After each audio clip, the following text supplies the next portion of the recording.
اللهم صل على سيدنا محمد وعلى آل سيدنا محمد وبارك وسلم.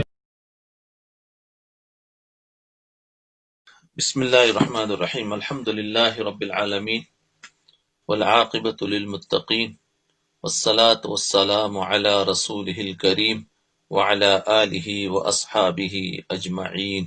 اما بعد. بدگمانی اور تجسس اور غیبت سے اصل تو ہے بدگمانی اور تجسس کا علاج. آگے فرما رہے حضرت والا نے فرمایا کہ بدگمانی، تجسس اور غیبت کا علاج یہ ہے کہ تواضع اختیار کرو. علاج بتا رہے اس مجلس کے اندر. گزشتہ مجلس بدگمانی اور تجسس کیا ہے اس کے بارے میں بتایا، وہ کتنا بڑا گناہ ہے. اب یہاں بتا رہے ہیں کہ اس کا علاج کیا. تو فرمایا تواضع اختیار کرو، تکبر کو دل سے نکالو، اور جب تک اصلی مرض زائل نہ ہو اس وقت تک غیبت کا فوری علاج یہ کرو کہ فکر کرو، تعامل سے کام لو، سوچ کر کرو، اور کوتاہی پر جرمانہ مقرر کرو. اگر ہو جائے تو اس پر جرمانہ پنش دو. اور وسوسہ بدگمانی کے وقت توجہ کو ذکر اللہ وغیرہ کی طرف موڑ دو. جی، اس ملفوظ میں حضرت والا نے دو علاج تجویز فرمائے. یہ تو حضرت والا کا جملہ تھا، اس میں دو علاج بتائے. ایک علاج ہمیشہ کے لیے ہے اور دوسرا علاج وقتی اور فوری ہے. پھر فوری اور وقتی علاج کی بھی تین صورتیں، اور جو فوری علاج ہے اس کے اندر بھی تین طرح کی ہے. تین صورتیں بیان فرمائی. پہلا علاج یہ ہے کہ فکر اور تعامل سے کام لو، یعنی جب کوئی چیز بولنا ہے تو فکر، سوچو، اس کے بعد اس کو کرو. یعنی بات کرنے سے پہلے سوچو کہ بات زبان سے نکالو یا نہ نکالو. اسی کو کہتے ہیں پہلے تولو پھر بولو. امام شافعی رحمۃ اللہ علیہ سے جب کوئی شخص سوال کرتا تو آپ خاموش رہتے، فوراً جواب نہیں دیتے تھے. کسی نے ان سے پوچھا کہ حضرت، لوگ آپ سے سوال کرتے ہیں لیکن آپ کچھ دیر تک خاموش بیٹھے رہتے ہیں. جواب میں فرمایا، یعنی میں اس وقت تک خاموش رہتا ہوں جب تک میرے سامنے یہ واضح نہ ہو جائے کہ بہتری بولنے میں ہے یا خاموش رہنے میں. میں یہ سوچتا ہوں. جی تو میں یہ سوچتا ہوں کہ بہتری بولنے میں ہے یا خاموش رہنے میں ہے. یہ در حقیقت اس مقولے پر عمل ہو رہا تھا کہ پہلے تولو پھر بولو. تو وہ سوچتے تھے اگر بولے فائدہ کچھ نہیں ہے بولنے کا تو چھوڑ دو. روایت میں آتا ہے کہ ایک مرتبہ حضرت صدیق اکبر رضی اللہ عنہ اپنی زبان کو بیٹھے ہوئے مروڑ رہے تھے.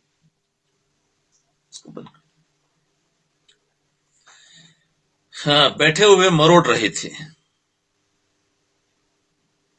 لوگوں نے پوچھا کہ حضرت آپ ایسا کیوں کر رہے ہیں؟ جواب دیا، اس زبان نے مجھے ہلاکت کی جگہوں میں ڈالا. زبان کو مروڑ رہے تھے. پوچھا کہ کیوں زبان کو اس طریقے سے؟ کہا کہ زبان نے مجھے ہلاکت کے اندر ڈالا، ہلاکت کی جگہوں میں ڈالا. یہ کون کہہ رہا ہے؟ صدیق اکبر. صدیق کون ہوتا ہے؟ نبی کا آئینہ. صدیق کون ہوتا ہے؟ نبی کی کاپی. نبی کی کاپی، یوں سمجھو، آئینہ کاپی. فرمایا وہ یہ کہہ رہے ہیں کہ اس زبان نے مجھے ہلاکت میں ڈال دیا ہے. جن کو اللہ تعالیٰ فکر عطا فرماتے ہیں وہ اس طرح زبان کا استعمال کرنے میں احتیاط اور اس کا استحضار رکھنے کی تدبیر کرتے ہیں. جی، لہذا اگر انسان زبان کو صحیح استعمال کرے تو بڑی اچھی چیز ہے، اور اگر اس کو غلط استعمال کرے تو یہ بڑی خراب چیز ہے. یہی زبان جنت میں لے جانے والی ہے اور یہی زبان جہنم میں ڈالنے والی ہے. زبان یا تو جنت میں لے جائے گی یا جہنم میں ڈال دے گی. اب وہ استعمال ہمارے ہاتھ میں ہے. اللہ نے زبان دے دی ہے، اس زبان کے ذریعے سے تم جنت بھی کما سکتے ہو، زبان کے ذریعے سے جہنم میں بھی جا سکتے. دیکھو یہی تو ہے کہ زبان کو صحیح استعمال کیسے کرنا، اس کے لیے پھر ایسے درس کی ضرورت ہے، ایسی صحبت کی ضرورت ہے، پھر ایسے روحانی ڈاکٹر کی ضرورت ہے کہ جو ہماری زبان کو بھی اور ہمارے ہر عمل کو صحیح کر دے. اگر دل کے یقین کے ساتھ زبان سے کلمہ اشہد اللہ الہ الا اللہ و اشہد ان محمد رسول اللہ پڑھ لیا، بتاؤ یہ زبان، یہ کلمہ کہاں سے پڑھا جائے گا؟ زبان سے. جی اگر اس نے دل سے پڑھ لیا تو کافر جہنم سے جنت میں پہنچ جائے گا. تو دیکھو زبان سے ایک کلمہ نکلا تو ایک جہنم میں جانے والا کافر جنت میں چلا جائے گا. اور اگر کسی مسلمان نے اس زبان سے کفر بول دیا تو مسلمان سیدھا جہنم میں پہنچ جائے گا. تو حدیث شریف میں ہے کہ لوگ اپنی زبان کے کرتوت کی وجہ سے جہنم کے اندر اوندھے منہ ڈالے جائیں گے. اس زبان کا بے محابہ استعمال، بغیر ضرورت کا استعمال، کہ جو منہ میں آیا بک دیا، جو سمجھ میں آیا کہہ گزرے، اس کو چھوڑو اور بولنے سے پہلے سوچنے کی عادت ڈالو کہ زبان سے جو کلمہ نکال رہا ہوں یہ کہیں مجھے ہلاکت میں تو نہیں ڈال دے گا. جی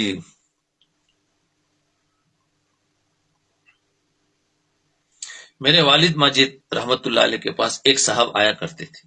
وہ بہت بولتے تھے، ہوتے ہیں بہت سارے متکلم ہوتے ہیں، وہ بہت بولتے تھے، آتے ہی بولنا شروع کر دیتے تھے اور پھر کوئی انتہا نہیں ہوتی تھی، پھر اس کا اینڈ نہیں. پتہ نہیں ان کی باتیں میرے بہت اتنا بولتے ہیں، 1 گھنٹے تک ہم سوچتے ہیں کہ چلو یہ خاموش رہے تو میں کچھ بولوں، اور وہ خاموش رہنے کا نا پتہ نہیں، ایسے لگتا ہے اوپر سے کوئی وحی آ رہی ہو، اتنا بولتے ہیں بہت سے. تو اب یہ بھی ایک صاحب تھے جو فرمایا مفتی شفیع صاحب کے پاس آتے تھے اور فرمایا بہت بولتے تھے، پھر کوئی انتہا نہیں ہوتی تھی. والد صاحب برداشت کرتے تھے اور چند روز کے بعد ان صاحب نے کہا حضرت میں آپ سے بیعت ہونا چاہتا ہوں. یہ تو دوستی تھی کہ ان کی سمجھ میں آئے کہ لاؤ حضرت سے بیعت ہو جاؤ، تو آپ سے بیعت ہونا چاہتا ہوں اور اصلاحی تعلق قائم کرنا چاہتا ہوں.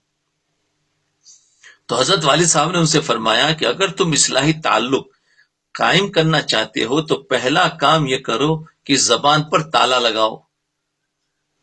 اب ان کو کوئی ذکر نہیں دیا دیکھو ان کو کوئی ذکر نہیں دیا، کوئی مراقبہ نہیں دیا.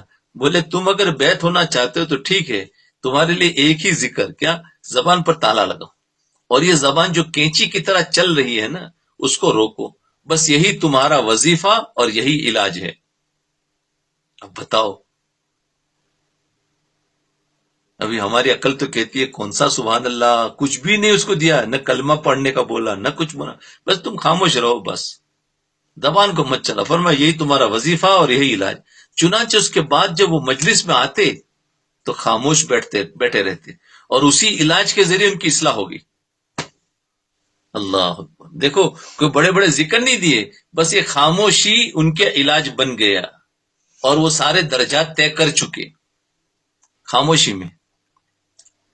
سبحان اللہ. اسی طریقے سے جتنی عورتیں ہیں، ماں بہنیں ہیں، اگر وہ خاموش اختیار کر لیں تو ان کے بھی سارے درجات طے ہو جائیں گے، کیونکہ ان کو زیادہ بولنے کو چاہیے مردوں کے مقابلے میں. تو ان کو درجات بہت آسانی سے طے ہو سکتے ہیں، اس لیے کہ ان کا علاج کچھ زیادہ وظیفے میں نہیں ہے، ان کا علاج زیادہ خاموش رہنے میں بس. اس لیے مراقبہ اکثر عورتوں سے نہیں ہوتا ہے. ہاں ان کو پڑھنے کو دو تو بولے، کیونکہ زبان کی چیز ہے نا، زبان سے بولنے والی کوئی چیز دو، باقی زبان کو خاموش کرنے والی چیز بولے یہ ہم سے نہیں ہوگا. جی اس لیے وہ ہمیشہ مراقبہ ان کے لیے بہت بھاری پڑتا ہے. ہاں ان کو بولو 100 مرتبہ کلمہ پڑھنا ہے، قرآن شریف کے 2-4 پارے پڑھنے ہیں اور فرمایا یہاں پر یہ بات کرنی وہاں پر، تو بولا ہاں وہ تیار، یہ ذکر بہت اچھا، بولا خاموش، یہ نہیں ہو سکتا، یہ نہیں ہو سکتا. تو ان کو مراقبہ دیا، اس لیے مراقبے میں اکثر عورتیں فیل ہے، ان سے ہوتا ہے، اللہ ماشاء اللہ بعد چل پڑتے ہیں. تو ان کا علاج بہت جلدی ہو جاتا ہے خاموشی میں. اچھا، اس لیے بولنے میں فکر اور تامل سے کام لو کہ میں جو بول رہا ہوں یہ غیبت ہے یا جھوٹ ہے یا جائز ہے یا ناجائز ہے یا حرام ہے یا حلال ہے، اس کو پہلے سوچو. آج مارکیٹ میں کچھ لینے جاتے ہیں نا، تھوڑے بہت جن کے اندر دین ہے تو وہ کہتے ہیں یار یہ حلال ہے یا حرام ہے. تو وہاں کھانے پینے کی چیز کے اندر بسکٹ اور چاکلیٹ میں تو حرام اور حلال دیکھ رہے ہوتے ہیں، ایسے ہی بولنے میں بھی دیکھو یہ حلال بول رہی ہے، یہ حرام، یہ جائز ہے یا ناجائز ہے، یہ جھوٹ ہے اصل. لیکن وہاں تو سوچتے ہیں نا، اور یہاں پر سب سوچتے ہیں. یہ بھی اچھی چیز ہے، لیکن ایسی ہی عادت وہاں پر بھی ڈالنا کہ جس طریقے سے چیزیں خریدنے سے پہلے اس کو دیکھتے اس کا انگریڈینٹ وغیرہ کہ بھائی حلال ہے یا حرام ہے، ایسے ہی بولنے سے پہلے بھی اس کا انگریڈینٹ دیکھ لو کہ کتنا بولنا ہے اور کتنا نہیں بولنا ہے، کم سے کم الفاظ نکالو. اللہ اکبر. اس کو پہلے سوچو، اور اگر تامل اور غور و فکر کرنے کے باوجود اور توبہ استغفار کرنے کے باوجود پھر بھی کوتاہی ہو جائے اور غیبت سرزد ہو جائے تو پھر اپنے اوپر جرمانہ مقرر کرو کہ آئندہ جب کبھی غیبت ہوگی تو اتنے پیسے ادا کروں گا، لیکن پیسے اتنے ہونے چاہیے جن کو نکالنے میں تھوڑی سی تکلیف ہو، اتنا کم نہ ہو جیسے علی گڑھ کالج میں تھا. علی گڑھ کالج کا قصہ پہلے بھی آ چکا ہے، پھر سے سن لو. علی گڑھ کالج میں تمام طلبہ کو، ہندوستان میں ایک علاقہ ہے علی گڑھ، وہاں پر ایک کالج اس کا نام ہی علی گڑھ کالج ہے، تمام طلبہ کو مسجد میں نماز پڑھنا ضروری تھا. اگر کوئی حاضر نہ ہوتا تو فی نماز 4 آنے جرمانہ ادا کرنا ضروری ہوتا. 4 آنے اس زمانے کے، یعنی اس زمانے کے وہ 4 آنے یا 4 پیسے سمجھو، پیسے سینٹ. چنانچہ جو طلبہ بڑے بڑے رئیسوں کے بیٹے ہوتے نا، وہ مہینے کے شروع میں ہی پورے مہینے کا جرمانہ جمع کرا دیتے تھے. لہذا جرمانہ ایسا ہونا چاہیے جس کے ادا کرنے میں تھوڑی سی مشقت بھی ہو، سمجھے. اور یا یہ جرمانہ مقرر کرو کہ جب کبھی غیبت ہوگی تو 4 رکعت نفل پڑھوں گا، اس کے نتیجے میں انشاءاللہ اللہ تعالیٰ اس گناہ سے بچنے کی توفیق عطا فرماتے.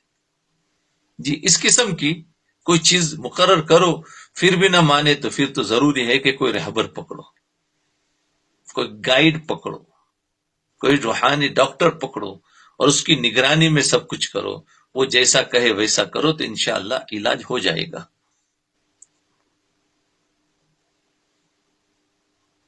ایک علاج یہ بھی ہے کہ جب کبھی دوسرے کی طرف سے بدگمانی کا خیال آئے تو اپنی توجہ کو ذکر اللہ کی طرف بدل دو. بدگمانی کا خیال آئے تو اپنی توجہ کو ذکر اللہ کی طرف بدل دو، مراقبہ میں چلے جاؤ، اپنی سوچ کو اپنے دل کی طرف لے آؤ. مثلا استغفر اللہ پڑھنا شروع کر دو، یا کلمہ پڑھنا شروع کر دو، یا کوئی تسبیح پڑھنا شروع کر دو، یا قرآن کی تلاوت ہو یا مراقبہ، اور اپنی توجہ اس طرف سے پھیر لو.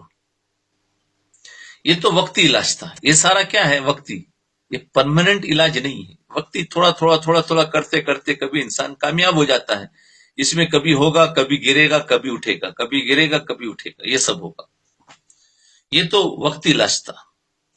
مستقل علاج یہ ہے کہ اپنے اندر تواضع پیدا کرو. مستقل علاج کیا ہے؟ اپنے اندر تواضع پیدا کرو.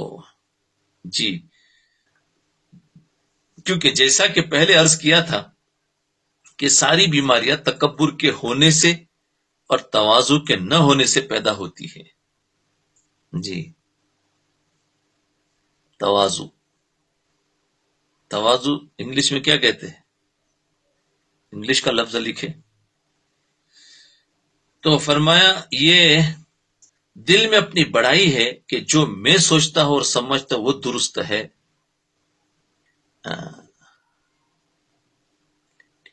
اچھا ہمیلٹی یعنی برداشت. جی، دل میں بڑائی ہے کہ جو میں سوچتا ہوں اور سمجھتا ہوں وہ درست ہے. میں بڑا عقل مند ہوں، میں بڑا عالم ہوں، میں بڑا پاسا ہوں. یہ سب تکبر کے خیالات ہے جو انسان کے اندر غیبت، بدگمانی، تجسس کا داعیہ پیدا کرتے ہیں. ان سب کا علاج یہ ہے کہ اپنے اندر تواضع پیدا کرو. ان سب کا علاج اپنے اندر تواضع پیدا کرو. اب تواضع کیسے پیدا ہو؟ اس کا طریقہ یہ ہے کہ کسی شیخ کا دامن پکڑ لو. کسی شیخ کا دامن پکڑ لو، یعنی ان کے ہاتھ پر بیعت ہو جاؤ. کیونکہ شیخ کے سامنے رگڑے کھائے بغیر کام نہیں بنتا. شیخ کے سامنے رگڑے کھائے بغیر کام نہیں بنتا. اس کی چپت کھاؤ. چپت کھاؤ یعنی ڈانٹ کھاؤ، مار کھاؤ، یا ان کی کڑوی باتیں سنو، نفس کے خلاف باتیں سنو. یہ ہے، اس کو کہتے چپت کھاؤ. اس کی ڈانٹ کھاؤ، اس کے ساتھ لگے لپٹے رہو، اس کی نگاہوں کو برداشت کرو اور اس کے خلاف تباہ امور کو برداشت کرو. جو اپنی طبیعت کے خلاف جو باتیں اس کو برداشت کرو تو انشاءاللہ رفتہ رفتہ تواضع پیدا ہو جائے گی. دیکھو، اور آج دیکھو عورتوں کے لیے تو پہلا شیخ شوہر ہے، یاد رکھنا. کیوں؟ عورتوں کے لیے اللہ تعالیٰ نے جنت بہت آسان کر دی کہ وہ اپنے شوہر کی بات مان لے، ان کی کڑوی کسیلی سن لے اور ان کو اپنا شیخ مانے. اور وہ شیخ کیسا ہے کہ اس کو شریعت نے بنایا ہے. حضور صلی اللہ علیہ وسلم نے فرمایا کہ جو 5 وقت کی نمازیں پڑھے، فرائض اور واجبات اور سنتوں کا اہتمام کرے، اپنے شوہر کو راضی رکھے اور شوہر کی اطاعت کرے، فرمایا وہ عورت جنت میں. پھر اس کے علاوہ بہت سارے ایسے گناہ ہیں کہ جو شوہر سے نہیں ہو پاتے، یعنی اس کے ذریعے سے ہمارے نہیں چھوٹ رہے، تو پھر اس کے لیے انہی کی اجازت سے، ان کی نگرانی میں ان کو راضی کر کے کسی شیخ کو پکڑے اور پھر ان کے واسطے سے، تاکہ اس میں شوہر کو بھی فائدہ ہو اور ہمیں بھی فائدہ ہو، عورتوں کو بھی فائدہ ہو جائے. تو ایسی چیزوں میں جو خاص کر کے کوئی گناہ ہمیں کھا رہا ہے، جیسے غیبت ہے، یہ عام طور پر بیماریاں ہے، اور اس طریقے سے تجسس ہے اور یہ بدگمانی ہے.